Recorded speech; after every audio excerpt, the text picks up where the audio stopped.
effects of the weather systems and what we have, what our various agencies have been able to do. Well, the first part is, of course, to get a forecast or situation, a situation report on what the weather is doing and what we think it will do in the near future. So I leave it to Secretary Solidum to give us that briefing. Thank you, Mr. President. Next slide. Seen on the slide, Mr. President, are at least 3 weather systems affecting our weather in the country.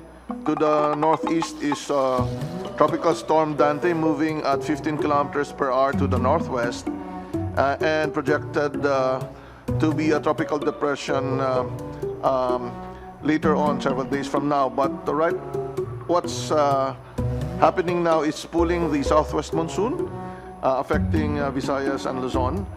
But the most immediate threat now for us would be the severe tropical storm Emong, which is 245 kilometers west of Bacnotan, La Union, with a wind speed of 110 kilometers per hour, and right now moving at southwest at 15 kilometers per hour. But later tonight, it will make a U-turn and pull in the southwest monsoon towards the north.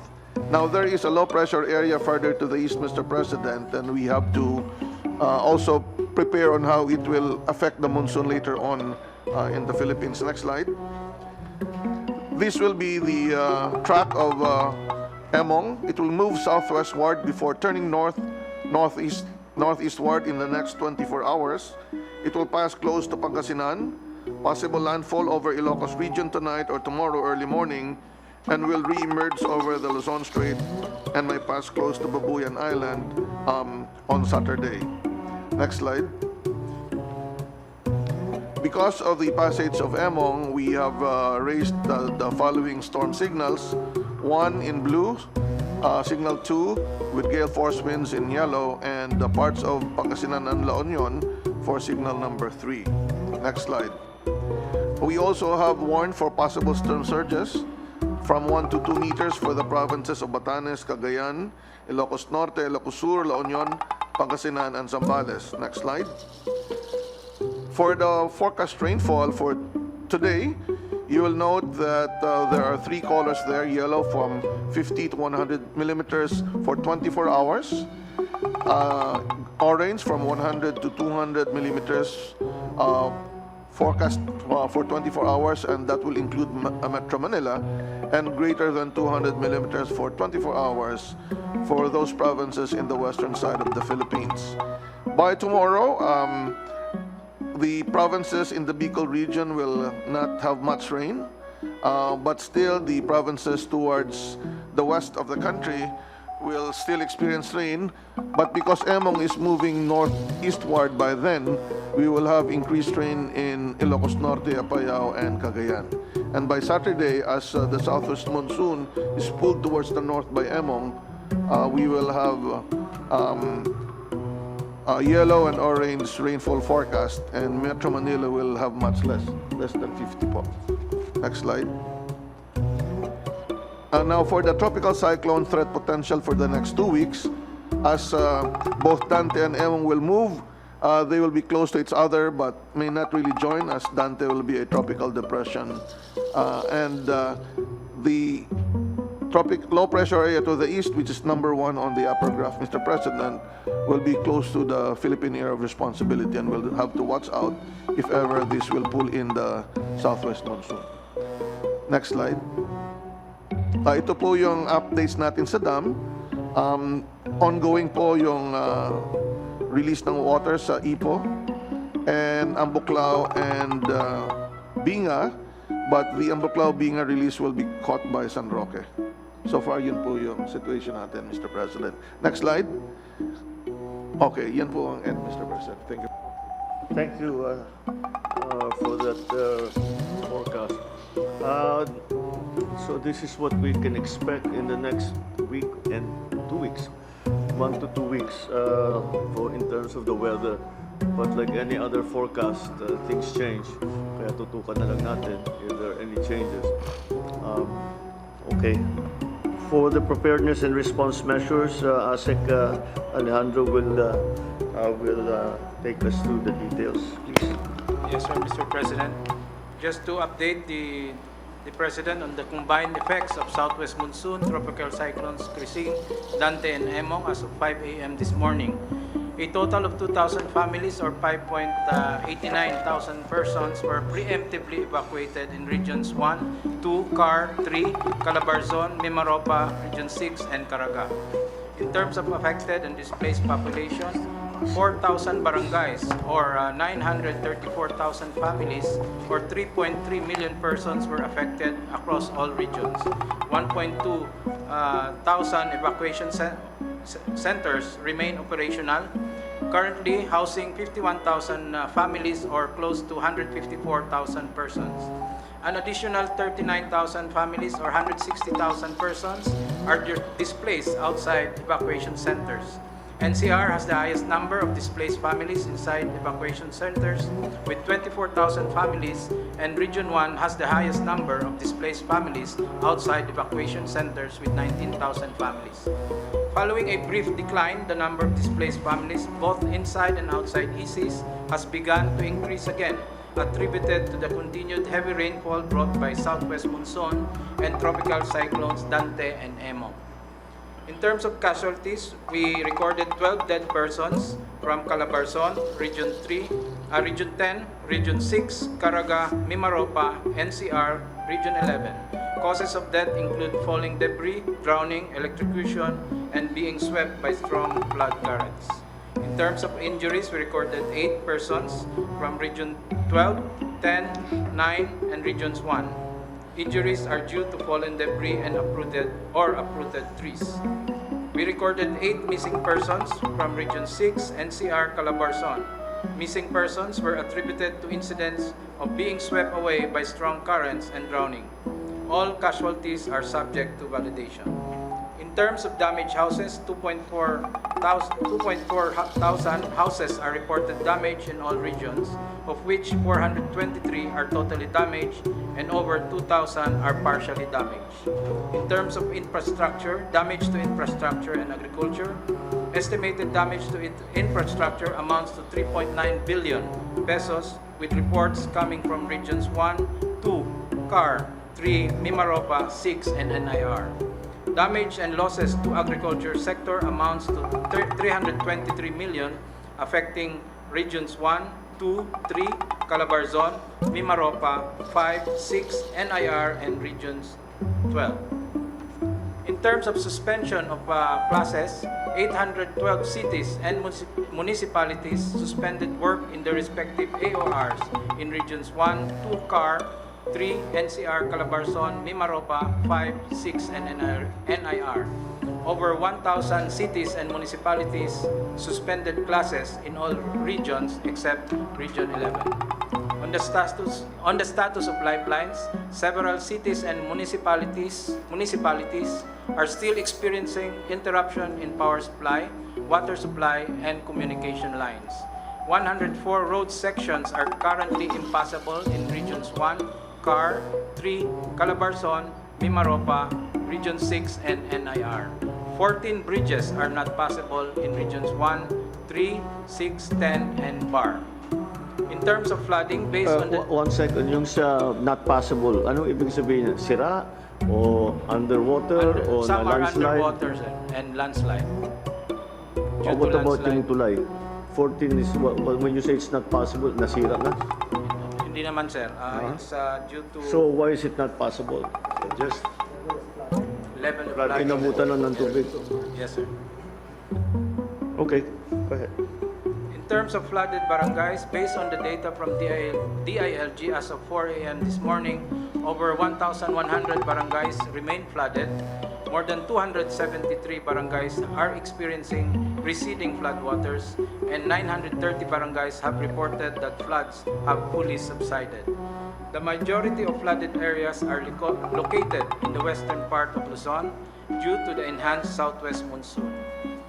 40 cities and municipalities are declared under state of calamity in regions 1, 3, NCR, Calabarzon, Mimaropa, and 6. In terms of assistance provided, government agencies have provided over 181 million worth of assistance to affected families in regions 1, 2, CAR, 3, NCR, Calabarzon, Mimaropa, regions 5, 6, NIR, 9, 11, and 12. An additional 8.4 million worth of assistance was provided to augmentation support to responding LGUs and agencies in CAR and Mimaropa. That ends my short briefing, Mr. President. All right, so these are those who have been affected. We'll get to that, but before, I wanted to ask about the DepEd. What are we doing about the schools that are now full of evacuees? Anyway, let's do Rex's report first. Yes, sir. And then I want to do that, and I want to do also. They're still thinking about the children, the health, Yes, sir. the health care. But anyway, sige, Rex, ikaw na muna. Thank you. Give us what you have been able to do so far. Thank you, Mr. President. We have a short presentation. We can pull it up. All right, next slide. Mr. President, I won't go through this slide anymore because it's covered by ASEC Rafi's presentation. Suffice to say, it just shows the number of affected barangays, number of affected families. But the next slide is more of our concern.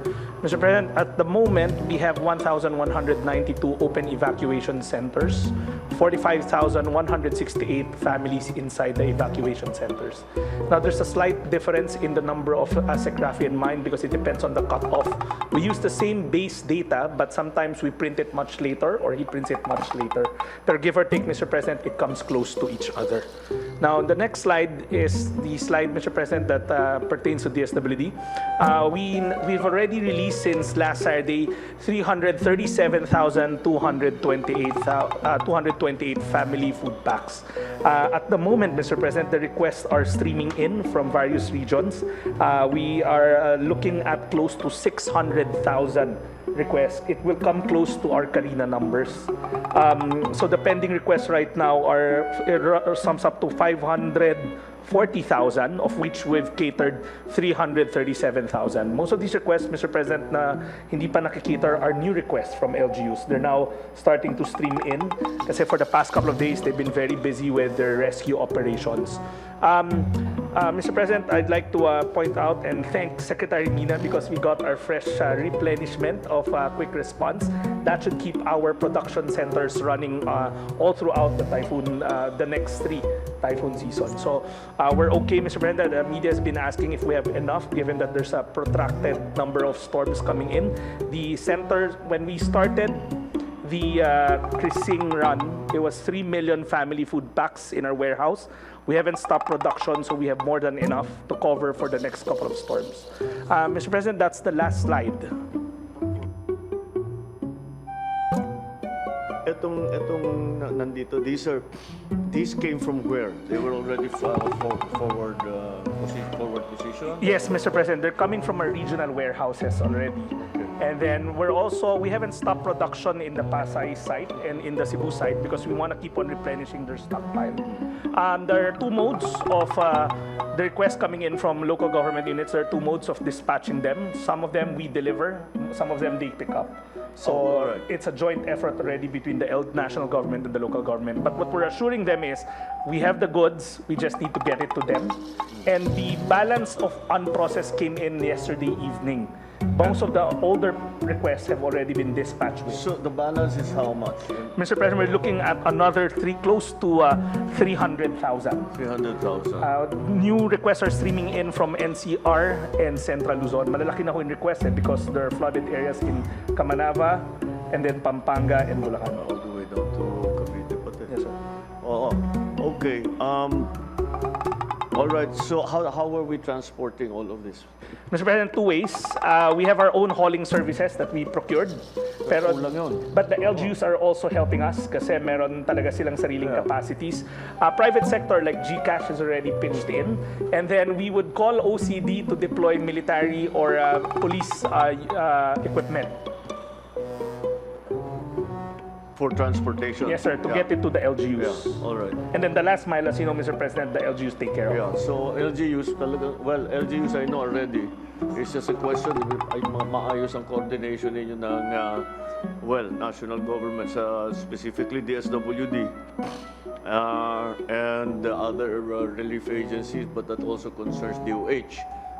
So what we have, what we noticed was yung pinuntahan namin sa San Mateo and sa was there's the congestion, so which immediately brings to mind the danger of infection that will be that will spread very, very quickly from one. So I'm glad to note though that each one that we went to had a health center, a clinic.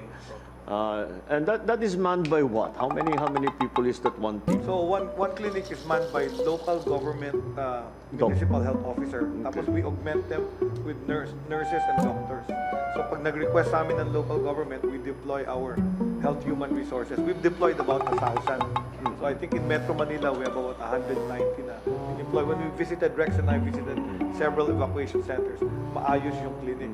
Yung nabisita po natin, Mr. President, you're correct. Our number one consultation is respiratory infection. So tama kayo, in that particular setting, mukhang overcrowded talaga yung Santa Ana Gymnasium. We're luckier in the other evacuation centers. Families are placed in classrooms. So in a classroom, there are only like 4 families. So hindi ganun ka high risk. So tama kayo, Mr. President. Nagpapadala ko doon sa regional director ko ng mga face mask, surgical mask.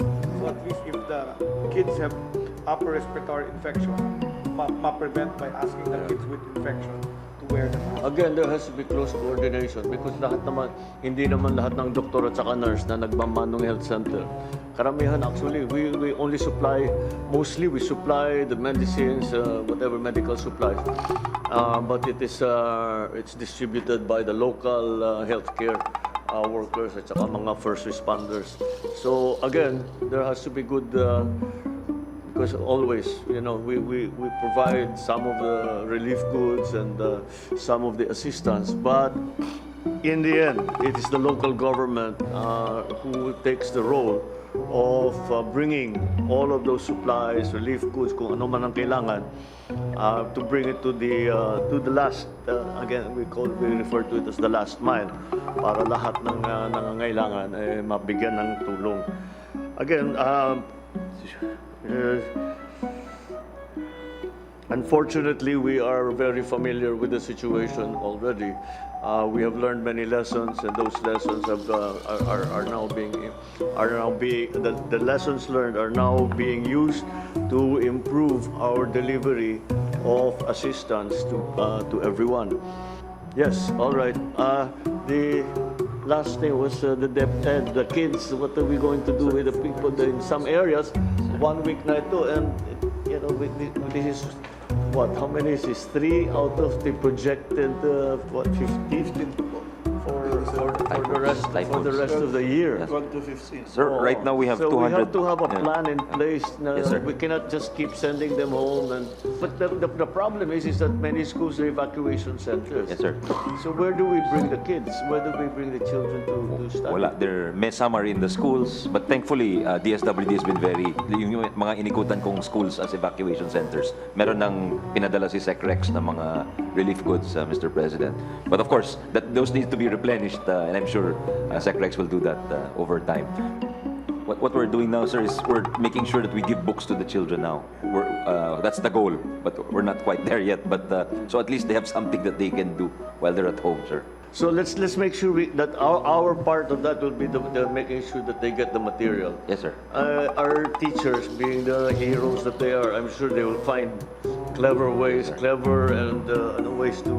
ingenious ways to continue somehow to That's have correct. contact That's correct, with Mr. the kids. So let's ask them. Let's ask the teachers about what they need, Yes, sir. so that they can somehow conduct some kind of instruction, even in the midst of all of this. We'll do that, sir. What's happening? I know the satellite, of course, depending on the weather, but yung sa fiber optic, do we have to shut them down for any reason? So, Mr. President, I've been meeting with Globe, Smart, and Dito, and on the cell services, all are up and running in the areas that are affected. So they're on red alert also. So they have even if it's brownout, Mr. President, they already have diesel fuel in stock. They've also agreed to provide free call and text and some loads during the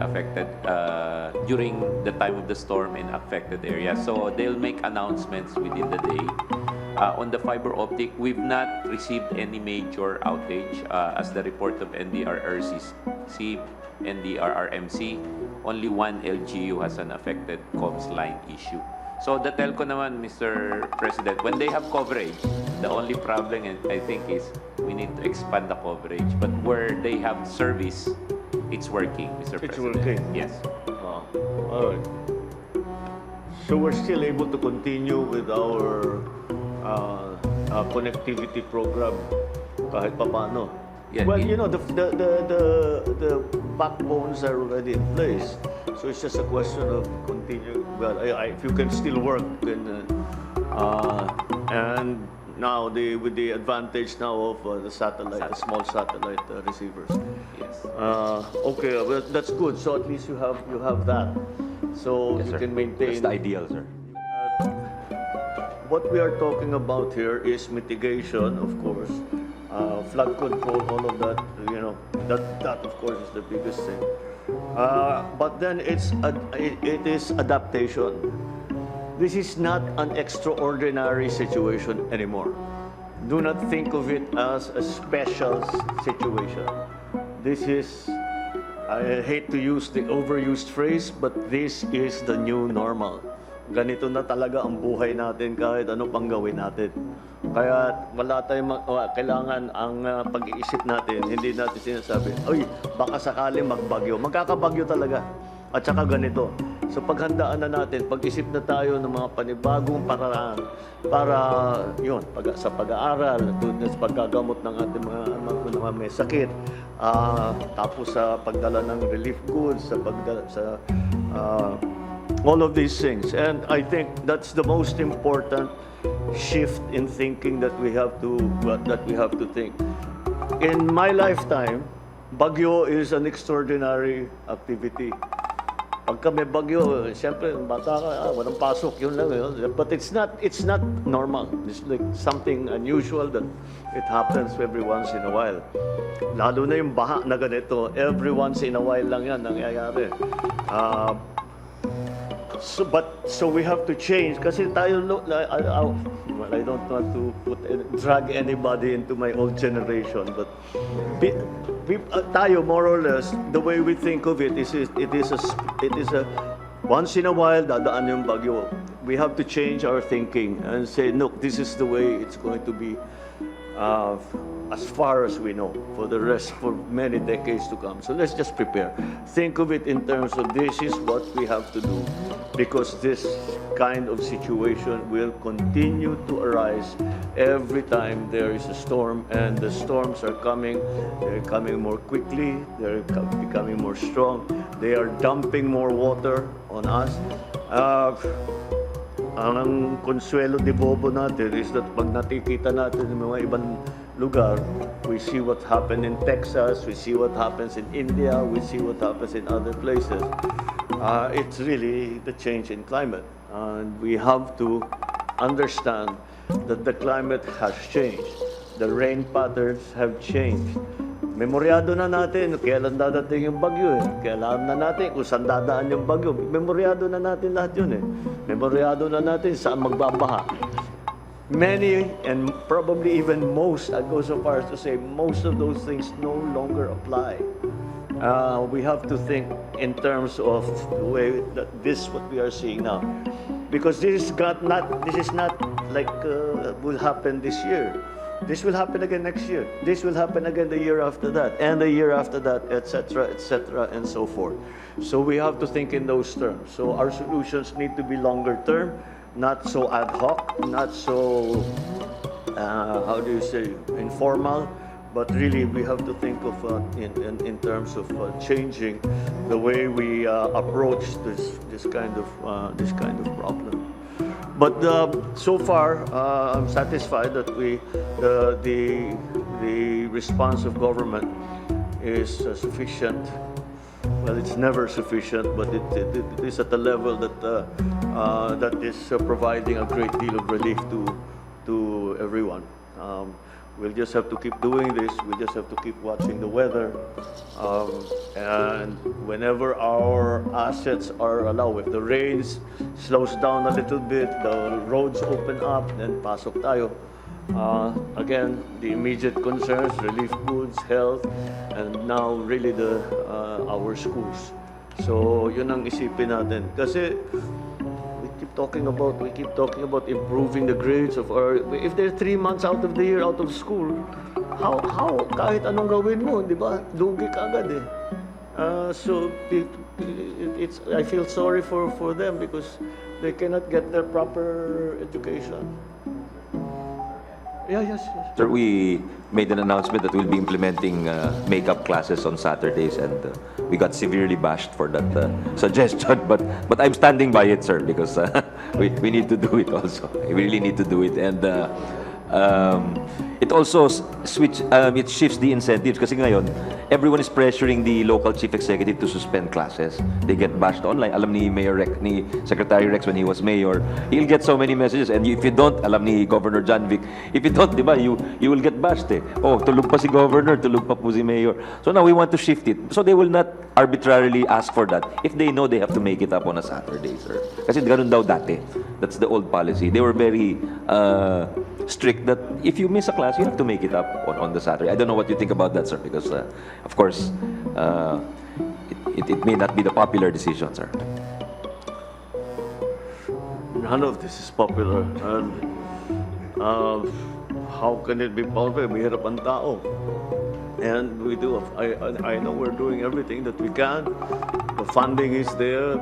All our assets are there. But you know, we just have to mitigate the effects of the storms and already think very, very hard about what are the adaptation measures that we have to undertake, because this is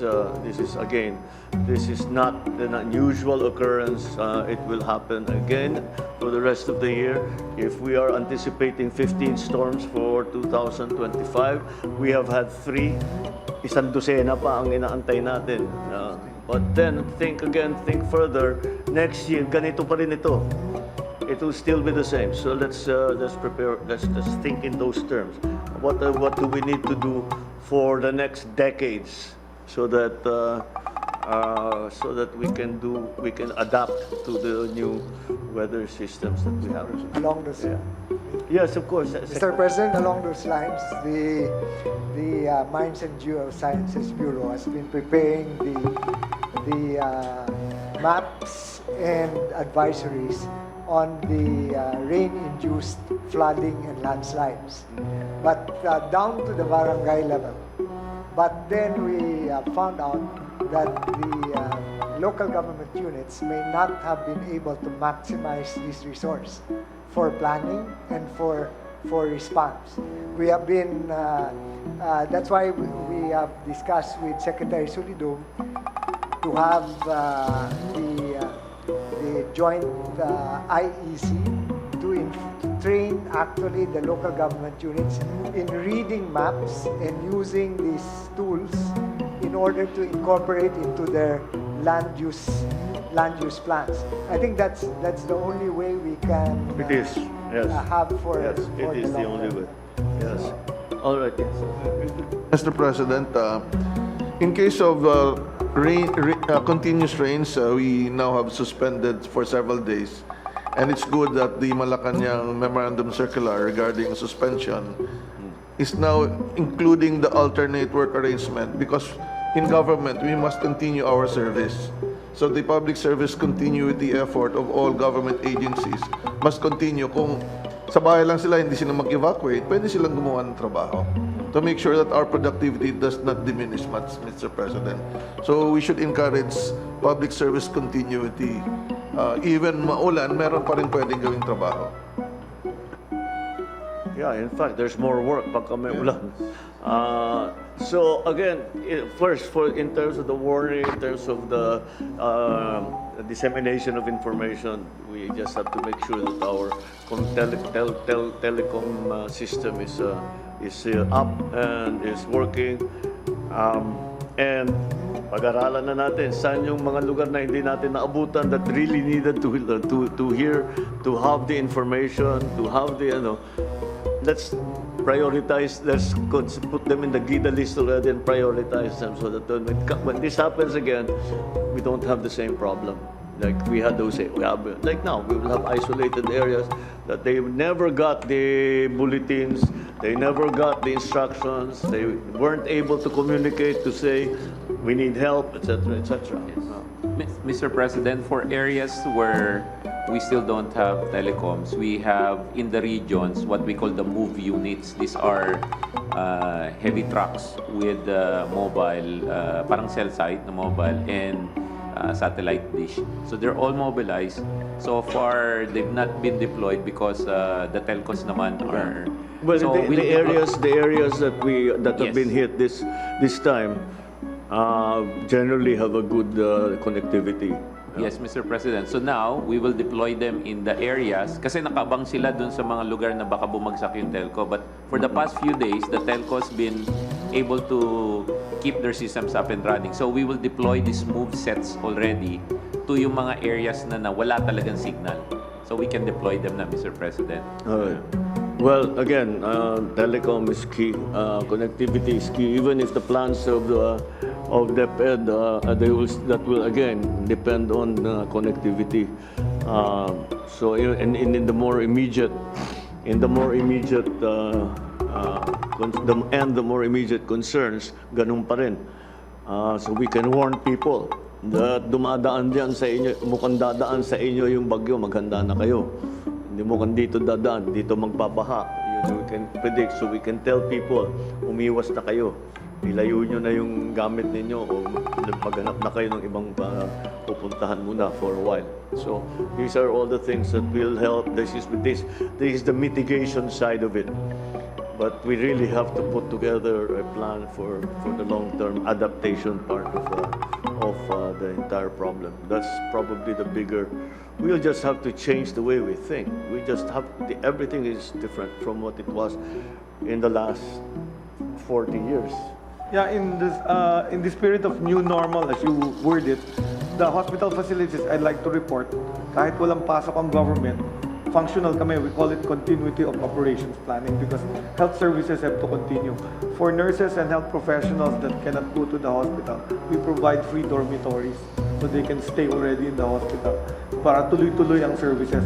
So all our hospitals except the one in Malabon, yung San Lorenzo Ruiz na nabaha yung ground floor, functional sila. Most of the damages for health facilities are rural health units na very limited services naman.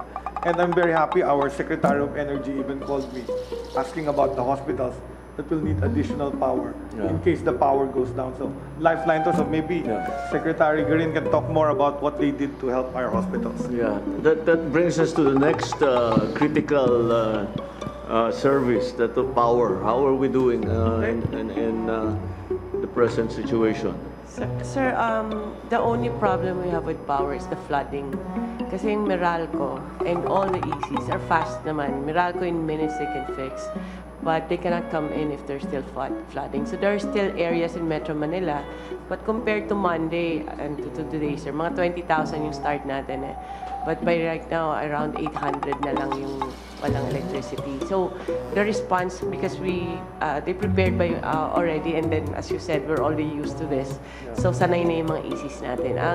Among the ECs naman, sir, mga 4 lang yung affected talaga na, which is Benguet, Abra, and the flooded areas with Bulacan, Pampanga, Pangasinan.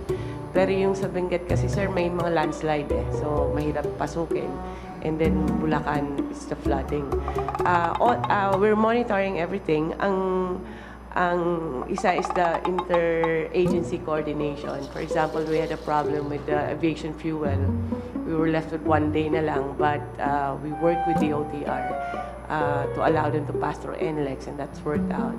Also with DOH, sir, we're checking.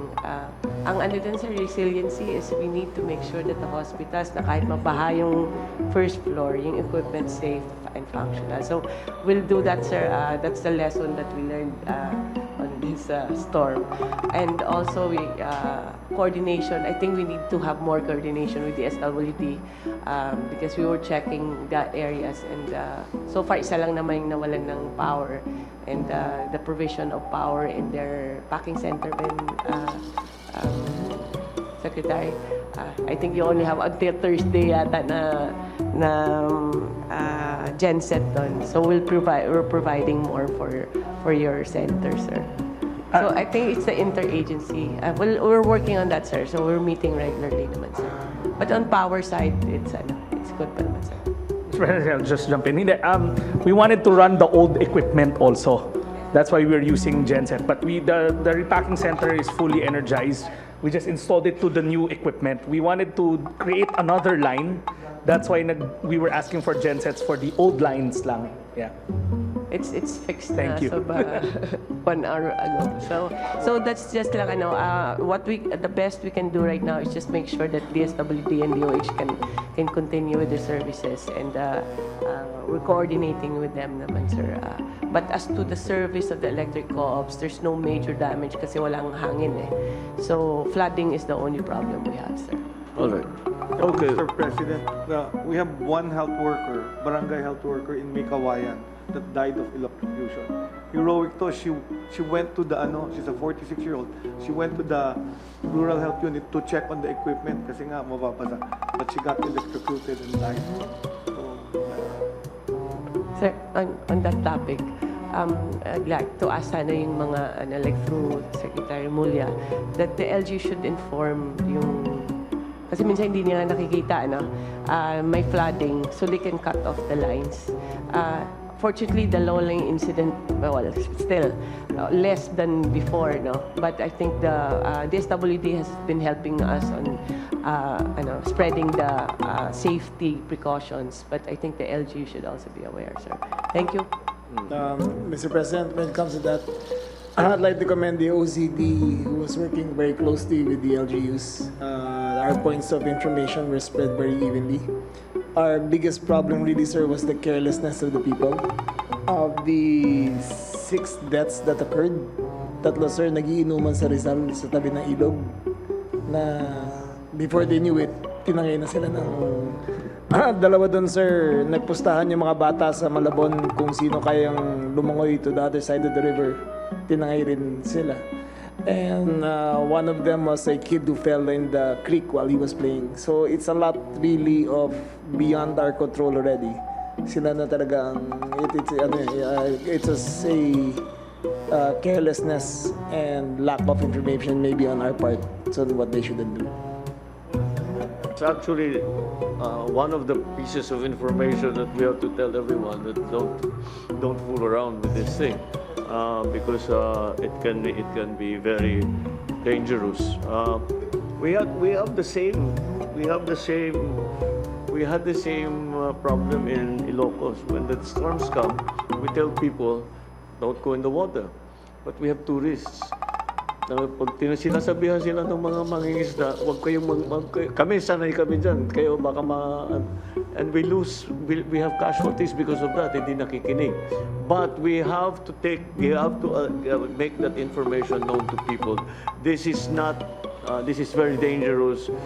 You must take all of these things very, very seriously. That kind of activity can lead to the casualty, either injury or death. So mag-ingat sana sila. But again, it's just making sure that we, government, are doing everything that we can, and just keep pushing and pushing and pushing. It is not a static situation, it's a dynamic situation. It's changing by the hour. It's changing so we have to be monitoring all the time to see what adjustments we have to make when the weather situation changes, when the power situation changes, when the telecom situation changes, etc., etc. And to be able to inform as much as possible. Well, first, for me, ma-informahan ng LGUs, malakas ang loob ko na meron silang capacity na ma-disseminate kung ano man instruction, kung ano ba yung balita, kung ano yung mga warning, etc., etc., all of that. So, let's just keep that going. All right. Sir, yung just Senator Ralph and I were talking, yung mga fisher folk natin from Bulacan all the way to Batangas have not had a source of living for the last 7 days. So but we've coordinated with the SWD already to start distributing relief packs starting Sunday and Monday, so that we can take care of them already. That's around 60 to 70,000, sir. I see. Okay. All right. Mr. President. Well, as long as, yes. Yes, sir. On the areas na nag-declare ng calamity, there's a price freeze. And for DOE, that's kerosene and LPG. Pero the monitoring can be done by the LGU, sir. We're trying to ask the oil companies na mag-price freeze din sila sa diesel and gas and postpone the price hike or any adjustments in another 2 weeks pa.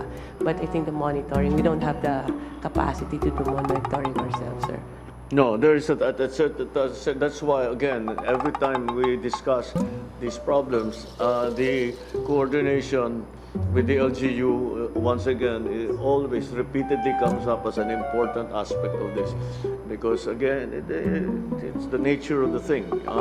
We can do everything we can here, but at some point, the LGUs have to come into play. And without them, very incomplete ang ating magiging relief, ang ating maging rescue, ang ating, again, rehabilitation when the time comes. So, let's keep those lines open and make sure that we act upon what the LGUs tell us as to what their situation is. Because again, they know it better than anybody else. Okay. Mr. President. Yes, sir.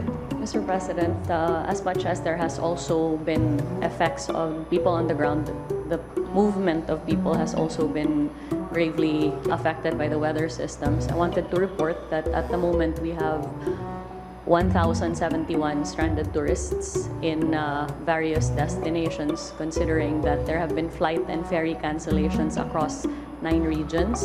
We are currently coordinating with LGUs concerned to provide assistance and for the resolution of the same.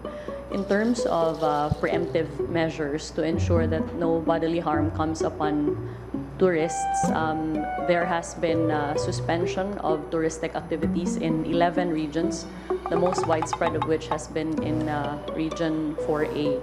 And coming off of what Sec. Remulla was saying, there is now reported to be affected around 4,800 tourism workers in terms of the loss of livelihood. And we have a coordination with the SWD to provide assistance in this regard.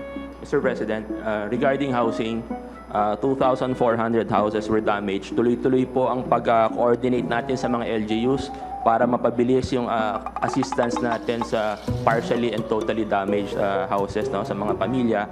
And at the same time, yung mga housing loan natin, nagkaroon na tayo ng moratorium. No? We will not collect for 1 month. Yung mga attached agencies natin, Socialized Housing Finance Corporation, National Home Mortgage, NHA, and Pag-ibig. And then for temporary relief, tuloy-tuloy po ang pag-distribute natin sa mga LGUs affected ng high-grade tarpaulins para temporary cover po nila. Thank you, Mr. President. Well, that's again, we unfortunately are familiar with how the process, how it evolves. We will come to that. Essentially, when people want to return home pag partially damaged, kailangan nilang building materials. We will provide that. I don't know if we're already at that point. Maybe in some areas, dahil sa ibang lugar nakauwi na sila, and they will be able to assess the damage, and they will ask us we can provide what they need in terms of building materials, even temporary or more permanent down the road. Mr. President, in terms of accessibility, we have monitored actually from July 17 up to today about 46 road closures. But as of today, there are just about 10 road sections. These are not the primary roads, these are secondary and tertiary roads, Mr. President. And good thing is the primary roads travel has not been impeded. Open po ang Maharlika Highway all the way from Cagayan all the way to Mindanao, and Manila North Road has been open all the time. The only thing that we have closed actually temporarily again, Mr. President, is Cannon Road. Yes. Cannon Road for safety reasons, Mr. President. But we So, expect that, landslide na naman ang problema. Mr. President. But we expect that most of the roads, the remaining roads that will be open today. Okay. All right. We just adjust as quickly as possible when the weather changes. The minute magka-opening tayo, gamitin na natin kagad, send the relief goods, send the information, all of these things. Stay connected to everybody. That's the main thing. Just everybody stay connected to each other and to everybody else, to the LGUs, to your people on the ground, on the regional level, at the provincial and municipal level as well. So we are aware of what is happening everywhere and can respond accordingly. Okay. Yeah. Is there anything else? Anything else that we need to be? Yes. Just a reassurance, marami po tayong cash at handa po ang ating mga government financial institutions para sa pagdangailangan ng salary loan, calamity loan, pwede po tayo magbigay ng mas mababang interest. Well, that's always good to know. There is a ready source of income. To bring, Kiko, wala tayong problema sa buffer stock. No problem, sir. Yeah. Mr. President, sa Okay. rice, we've been supplying I know that LGUs already. our and, warehouses are full. We're just monitoring agricultural commodities. And kung tumaas man in calamity areas, we can impose the price active. Kailangan. Oh, sige. All right, so we have that assurance from DA na kompleto naman ang atis bigas yung ayos tayo. Mr. President, I just wanted to reiterate that the Mines and Geosciences Bureau issues a 2 to 3 day forecast based on the rain forecast on what barangays, at the barangay level, which barangays are susceptible to very high flood, moderate flood. How do you disseminate that info?